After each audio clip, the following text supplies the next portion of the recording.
How many people in this world dare to love anything enough that isn't their own child to be willing to give their life?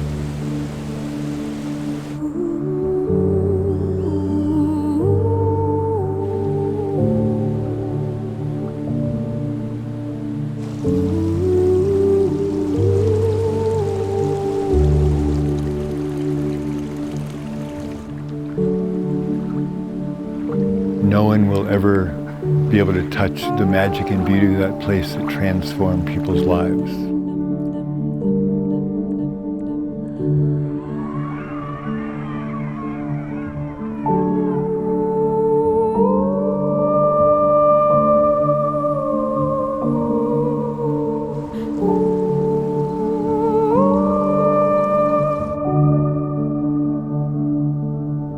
There was a rock about 3 feet high, and underneath it was just enough space that my body could scrunch down and fit in. What if I just made a stake in the ground and sort of said, hey, you guys, you're going to flood 9 million years worth of evolution. Why not take one more creature with you?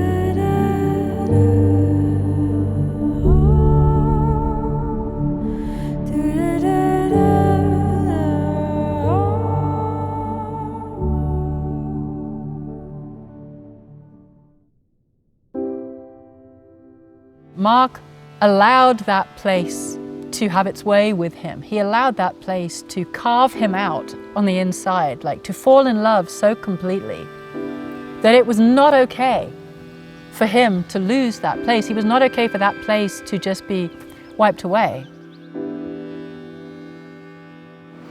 Slowly, the beauty of the place just kept absorbing me more and more, even sort of unbeknownst to me.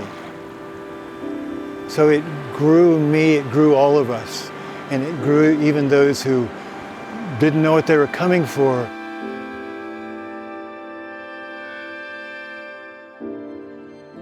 In my teens, as an awkward, gangly teen, I discovered caves, and the caves were above the only limestone canyon in the river, so I discovered the Stanislaus River, and that began this long love affair with this incredibly stunning place. Before long, I was a river guide, and then a friend had the idea of taking inner city kids down, so we started taking inner city kids down and disabled. All of that was with the backdrop that this dam was going to be flooding this place. Mark is deeply embedded in place. He really began his professional career as a river guide that often, in his case, gravitates toward rivers. One of those was the Stanislaus, and there was the desire to put together and fill up the New Maloney's Dam, and Mark very much opposed that. As I very slowly got engaged in the politics of learning, well, wait a second, you mean this is an old, outdated idea. It doesn't make economic sense anymore. So before long, we were doing a statewide ballot measure. We did statewide legislation, we did congressional legislation, and everything else in between, and we just kept losing and losing.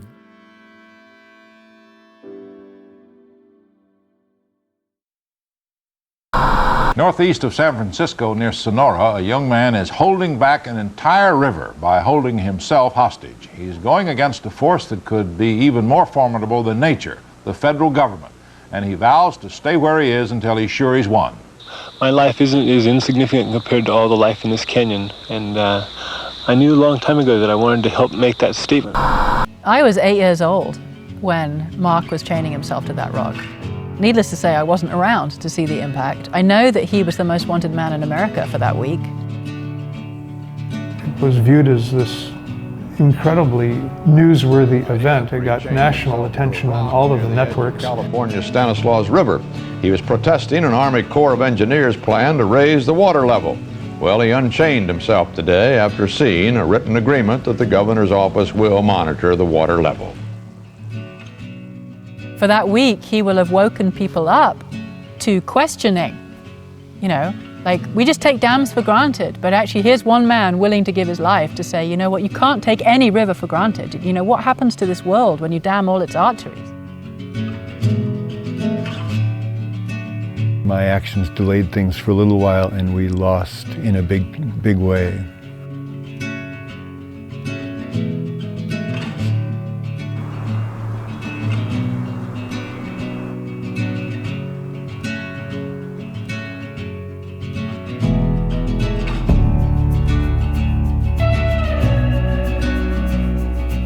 As we look down, you can see the reservoir's bathtub ring, the dead zone where nothing can live because the water fluctuates and all the topsoil's pulled away.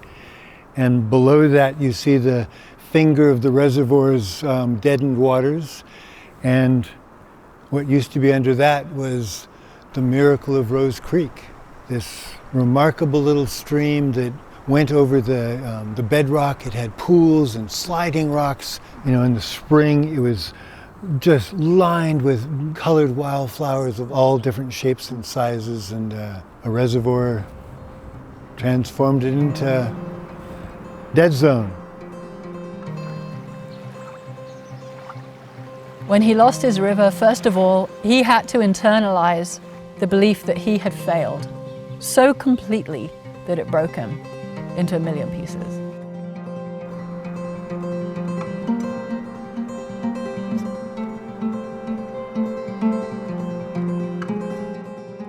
What it did was just focus national attention on this in a way that just hadn't existed before. That somebody was actually prepared to give his life to stop this from happening. And out of that came not only Friends of the River, the organization that he founded, but a whole bunch of other river activists. 3 years later, the Tuolumne River got saved. So the politicians who wouldn't help us out saving the Stanislaus now were ready to help the Tuolumne. And 3 years later, 3 rivers got saved, the Kings, Kern, and Merced. And this time, politicians, instead of what they had said to us in the early days, we'll help you conserve the river and we'll dam it for you. And we're going, no. Well, now politicians were actually competing to get more miles of these rivers protected. So I could feel the arc that while we had lost, we had contributed to this growing awareness of rivers.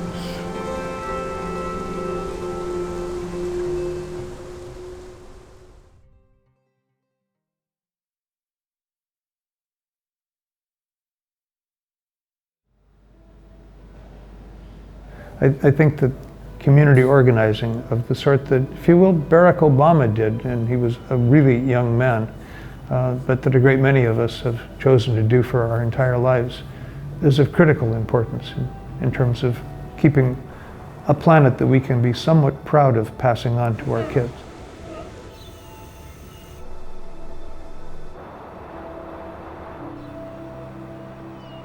Each one of us are such a unique antenna for what's important, and we each have our own unique skills.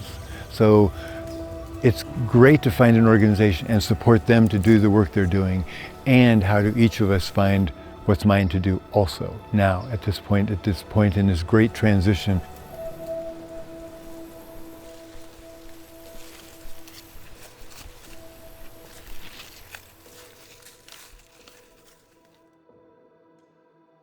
It requires organizing.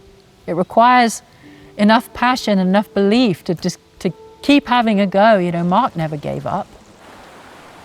He just kept going and kept going and kept going, and he lost his river. But then he was like, okay, I've lost one river. Okay, now it's international rivers. Now it's all the rivers of the world. You know, and beyond that, okay, now it's Earth Day. Now it's the planet.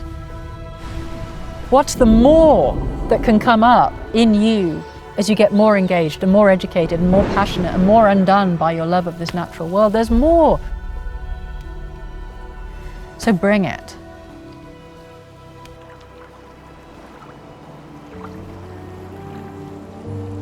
Overall, this lesson that I got from the river is we're one and the same. We're connected.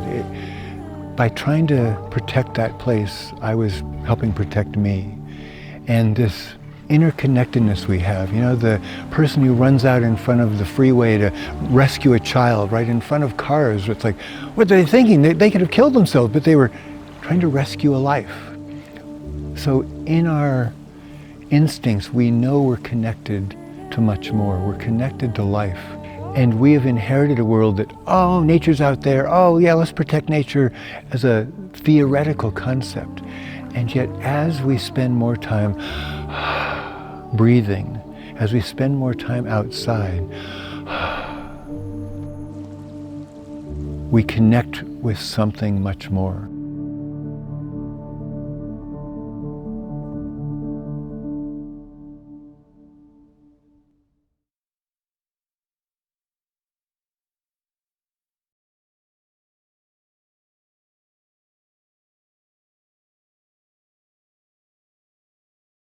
you.